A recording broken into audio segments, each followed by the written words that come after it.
हरे कृष्ण। श्रीमद् भगवद गीता के द्वितीय अध्याय को आगे पढ़ते हैं। भक्ति योग के मुख्य संतों में से विश्वनाथ चक्रवर्ती ठाकुर ब्रह्म निर्वाण को मुक्ति कहते हैं। उनके शिष्य बलदेव विद्याभूषण ब्रह्म निर्वाण को परमात्मा समझते हैं और जो मुक्ति के साक्षात रूप स्वयं विष्णु है। रामानुजाचार्य ब्राह्मण को आत्मा तथा निर्वाण को परमानंद समझते हैं। मध्वाचार्य ब्रह्म निर्वाण को भौतिक रूप रहित विष्णु या कृष्ण कहते हैं।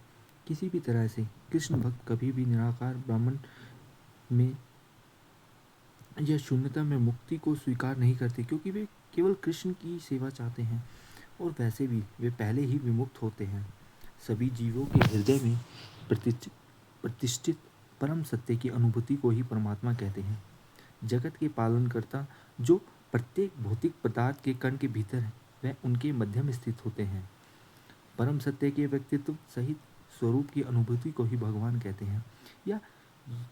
और यही आत्मानुभूति की चरम सीमा मानी जाती है, क्योंकि इस दशा में हम संपूर्णता में परम सत्य को श्री कृष्ण के साकार रूप में करते हैं, जो स्वयं सभी शक्तियों के मूल स्रोत हैं। कृष्ण के निवास को वैकुंठ या गोलोक वृंदावन कहते हैं। इसके अतिरिक्त श्लोक उस मिथ्या अहम को सूचित करता है जो त्रिगुणों से प्रभावित होकर चेतना से जुड़ जाता है। मिथ्या अहम वास्तविक अहम के अस्तित्व को प्रमाणित करता है। वह वास्तविक अहम जो एक जीव की निर्मल प्रज्ञा होती है, स्वयं को केवल एक स्थूल शरीर समझ लेना या स्वयं को इंद्रियों का भोगी मान लेना, इसी मिथ्या अहम का कारण व प्रभाव है। मिथ्या अहम हमें ज्ञानोदय की ओर नहीं, बल्कि जन्म और मृत्यु की पुनरावृत्ति संसारिक चक्र की ओर ले जाता है। मिथ्या अहम अंधकार की परछाई जैसा होता है जो निर्मल ज्ञान को ढक देता है। शुद्ध अहम और शुद्ध ज्ञान अभेद है। स्वयं को परम सत्य का अव्ययभूत अंश और कृष्ण का नित्य सेवक जान लेना ही वास्तविक अहम कहलाता है। ओम तत्सत। अतः व्यास विरचित शत सहस्त्र श्लोकों की श्री महाभारत ग्रंथ के भीष्म पर्व में पाए जाने वाले आध्यात्मिक ज्ञान का योग शास्त्र श्रीमद् भगवद गीता उपनिषद में श्री कृष्ण और अर्जुन के संवाद से लिए गए सांख्य योग नामक द्वितीय अध्याय की यहाँ पर समाप्ति होती है। अध्याय 3 कर्म योग। अर्जुन ने कहा, हे जनार्दन, हे केशव, यदि आपके अभिप्राय में ज्ञान योग कर्म से बेहतर है, तो फिर ऐसे हिंसात्मक कार्य में आप मुझे क्यों संलग्न कर रहे हैं? आपके वचन मुझे परस्पर विरोधी लग रहे हैं और अब मेरा मन भ्रमित हो गया है। इसलिए कृपया मुझे यह बताएं कि कौन सा पथ मेरे लिए उत्तम है। भगवान श्री कृष्ण ने कहा, हे दोष रहित, पहले मैंने इस लोक में पाए जाने वाले 2 प्रकार के मार्गों को बताया है। अनुभवाश्रित दार्शनिकों के लिए ज्ञान का मार्ग और कर्म से आसक्त लोगों के लिए कर्म का मार्ग। केवल कर्म से निवृत्त होकर कोई भी निष्कर्म की दिव्य स्थिति प्राप्त नहीं कर सकता और केवल प्रत्याग के माध्यम से सिद्धि प्राप्त नहीं होती।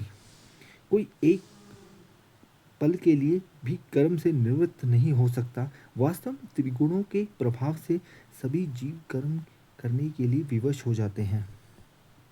भगवद गीता का उद्देश्य जीवन की शारीरिक धारणा में हमें ऊपर उठाकर चेतना के स्तर पर पहुंचाना है, या दूसरे शब्दों में हमें यह ज्ञात कराना है कि आत्मा का स्वरूप क्या है। श्री कृष्ण ने पहले ही दूसरे अध्याय में इसका वर्णन किया है, किंतु ऐसा लगता है कि अर्जुन को कृष्ण की व्याख्या में असंगति दिखाई दे रही है। इसलिए अर्जुन ने कृष्ण से ज्ञान योग और कर्म योग को अधिक विस्तार में समझाने का अनुरोध किया।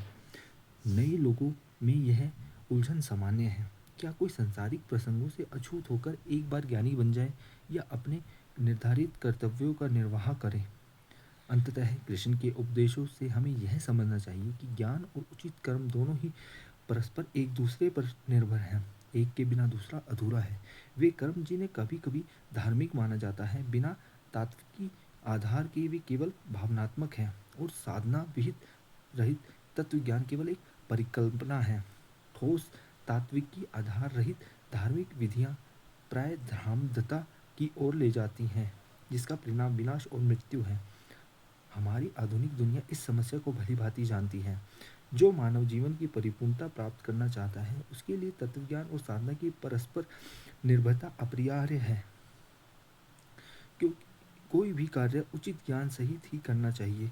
केवल तब हम उचित परिणाम प्राप्त कर सकेंगे और सच्चे योगी बन सकेंगे।